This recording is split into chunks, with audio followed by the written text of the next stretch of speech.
की naval exercise मिलान exercise कर रहा है।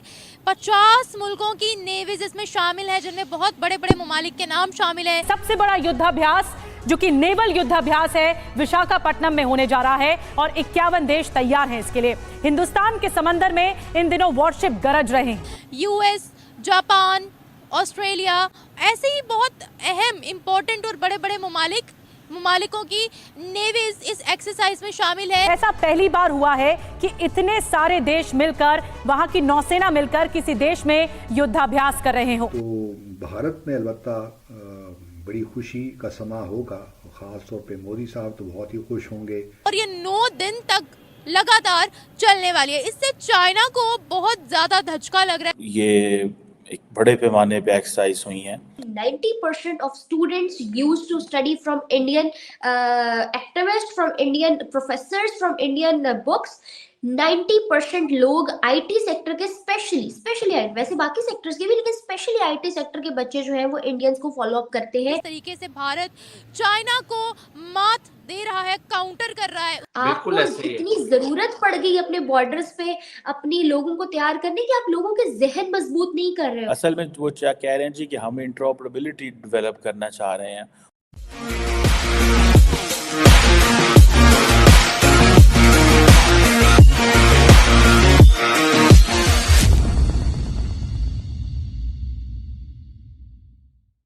वाले हैं। भारत 9 दिन की नेवल एक्सरसाइज मिलान एक्सरसाइज कर रहा है। 50 मुल्कों की नेवीज इसमें शामिल है, जिनमें बहुत बड़े बड़े ममालिक के नाम शामिल है। यूएस, जापान, ऑस्ट्रेलिया, ऐसे ही बहुत अहम इंपॉर्टेंट और बड़े बड़े ममालिकों की नेवीज इस एक्सरसाइज में शामिल है। रेड सी में बिगड़ती हुई सिक्योरिटी सिचुएशन को मद्देनजर रखते हुए और चाइना को काउंटर करते हुए भारत ने इस नेवल एक्सरसाइज को इंट्रोड्यूस करवाया है। पाकिस्तानी अवाम की जानिब बढ़ते हैं, उन्हें इस खबर के बारे में बताते हैं। कल से ये एक्सरसाइज शुरू हुई है और ये 9 दिन तक लगातार चलने वाली है। इससे चाइना को बहुत ज़्यादा धचका लग रहा है। चाइना इसके अपोजिशन पर खड़ा हो गया है। पाकिस्तान की बात करते हैं, क्या कभी पाकिस्तान चाइना को टारगेट कर पाएगा? क्या कभी पाकिस्तान चाइना को बीट करने के बारे में सोच पाएगा? जिस तरीके से भारत चाइना को मात दे रहा है, काउंटर कर रहा है, उसके बारे में पाकिस्तानी अवाम क्या राय रखती है? किस तरह हो सकता है कि पाकिस्तान के ये चोर जितने इकट्ठे हुए हैं ये उसको बीट करेंगे? कभी नहीं हो सकता। सोचना ही छोड़ दें, ये तो मोहताज हैं, ये सब मोहताज हैं। मैंने अपने पहले इंटरव्यू में आपसे कहा था, ये मोहताज हैं। इन्होंने तो मांगने का एक सिलसिला बना दिया, हाथ ऐसे करवा दिया पूरी कौम के, बस ऐसे करते जाओ, ऐसे करते जाओ, दे दें जी, अल्लाह के नाम का दे दें, बस इसके अलावा कुछ नहीं कर सकते। कैसे बीट करेंगे? 500 डैम, 1500 डैम, बिजली फ्री, टैक्स फ्री, हर चीज़ फ्री, तो कैसे करेंगे? यहाँ तो डैम कितने हैं वो भी नहीं पानी के साथ भर रहे। आए दिन लोड शेडिंग, आए दिन। अब सर्दियाँ गई, सर्दियों में कभी लोड शेडिंग देखी थी? मैंने नहीं देखी। ठीक है ना, क्यों हो रही है?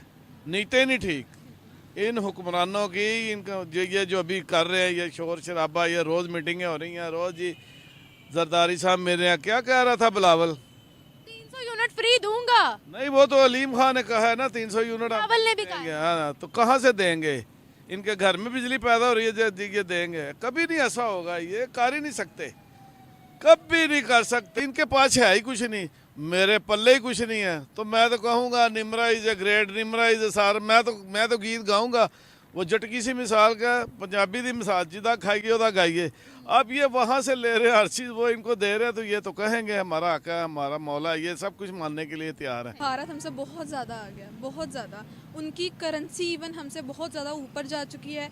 आप ये देखेंगे, अगर एक गाड़ी की कंपनी है, उसकी प्राइस रुपीज़ में, पाकिस्तान में अगर 8 लाख है तो भारत में 4 लाख है। तो कोई कंपैरिजन अब रहा ही नहीं है, कंपैरिजन अब हो ही नहीं सकता। वो बहुत आगे जा चुका है। उन्होंने अपना रॉकेट लॉन्च कर दिया है, उनकी जो है इंडस्ट्रीज़ वगैरह सब कुछ बहुत ऊपर जा चुकी है। तो मेरा नहीं ख्याल कि कोई कंपैरिजन बनता है। चाइना को बीट करने के लिए नेवल एक्सरसाइज जो कर रहे हैं और 50 मुल्क की नेवीज शामिल हैं, एक्सरसाइज चल रही है, 9 दिन लंबी एक्सरसाइज है। आपको क्या लगता है, क्या वो चाइना को प्रॉपरली बीट कर पाएंगे? हाँ, मैं भी, क्योंकि इंडिया जो है वो भी एक सुपर पावर बनने की दौड़ में आ चुका है और चाइना ऑलरेडी एक सुपर पावर है। तो हो सकता है कि हाँ इंडिया उसको बीट कर ले, लेकिन पाकिस्तान का तो दूर दूर तक नामो निशान नहीं है। पाकिस्तान की जब अपने अंदर के हालात नहीं ठीक हो रहे, जब उनके वो पॉलिटिक्स से बाहर निकलेंगे तो वो कोई अपनी टेक्नोलॉजी के ऊपर फोकस करेंगे। तो अभी पहले उनके पॉलिटिक्स के मामला ठीक होंगे, बाद में जाके कोई अच्छा हुक्मरान हमें मिलेगा, कोई हालात ठीक होना शुरू होंगे, महंगाई से हम निकलेंगे, गुर्बत से हम निकलेंगे, तब जाके हम टेक्नोलॉजीज पे फोकस करेंगे। उससे पहले तो हमारा कोई नामो निशान नहीं है। चाइना हमारा दोस्त है, दुश्मन है, मफाद परस्त है, कौन है? मुफाद परस्त है। आय हाय हाय, क्या कह दिया है, शहद से मीठी और हिमालय से ऊंची दोस्ती को। देखें, कोई किसी के अपने फ़ायदे के बगैर किसी की मदद नहीं करता, ये this is a universal truth, ये हमें पता है। तो हम ये नहीं कहेंगे हमारा दोस्त है, हो सकता है कि हमें जब बहुत ज़रूरत पड़े आगे जाके किसी भी हालात में तो चाइना हमारी मदद ना करे। क्योंकि एक दफा पहले ऐसी हरकत हो चुकी है। हाँ, तो फिर आप कैसे कह सकती हैं कि वो हमारा दोस्त है? लेकिन अब वो हमें दें कितना को, हम खुद भी तो नहीं स्टेबल हो रहे। ये तो बात है ना कि हम जब खुद ही अपने पाँव पे खड़े नहीं हो रहे तो हम दूसरों से क्या एक्सपेक्ट करते हैं। तो ये मेरे ख्याल से तो ये क्वेश्चन ही रिडिकुलस है, हमें ये क्वेश्चन ही नहीं बनता कि कहाँ पाकिस्तान, कहाँ इंडिया और कहाँ चाइना। आपको क्या लगता है? तरक्की करने के लिए पहले पॉलिटिकल स्टेबिलिटी चाहिए। जब पॉलिटिकल स्टेबिलिटी होगी, गवर्नमेंट जो है वो इंसेंटिव्स देगी, बाहर की जो कंपनीज हैं वो इंटरेस्टेड होंगी, वो आके यहाँ पे अपनी इंडस्ट्रीज़ लगाएंगी, हम उनको कोई बेनिफिट्स देंगे तो फिर हमें बेनिफिट होगा। ऐसे फिर मार्केट भी ग्रो करती है और इकॉनमी भी ग्रो करती है। तो पॉलिटिकल स्टेबिलिटी नहीं है, जब एक गवर्नमेंट आती है वो कुछ और इंसेंटिव देती है, अगली गवर्नमेंट आती है वो कुछ और इंसेंटिव देती है, तो इस तरह फिर इन्वेस्टर का भी इंटरेस्ट लूज हो जाता है। हम कहते हैं कि चाइना के पास बड़ी टेक्नोलॉजी है, अब भारत उनको बीट कर रहा है, क्या कहती है आप इसके बारे में? क्या भारत इतना पावरफुल है? भारत जैसा भी है, लेकिन वहाँ पे पॉलिटिकल स्टेबिलिटी जो अपेरेंट है वो है, अंदर के हालात तो उन्हीं को पता, लेकिन जो अपेरेंटली जो स्टेबिलिटी है वो है। वहाँ की मार्केट भी बड़ी है, इस वजह से इन्वेस्टर वहाँ ज़्यादा इन्वेस्ट करते हैं, क्योंकि वहाँ पे जो बाहर की जो ओवरसीज़ कंपनीज हैं उनको इंसेंटिव्स भी ज़्यादा मिलते हैं।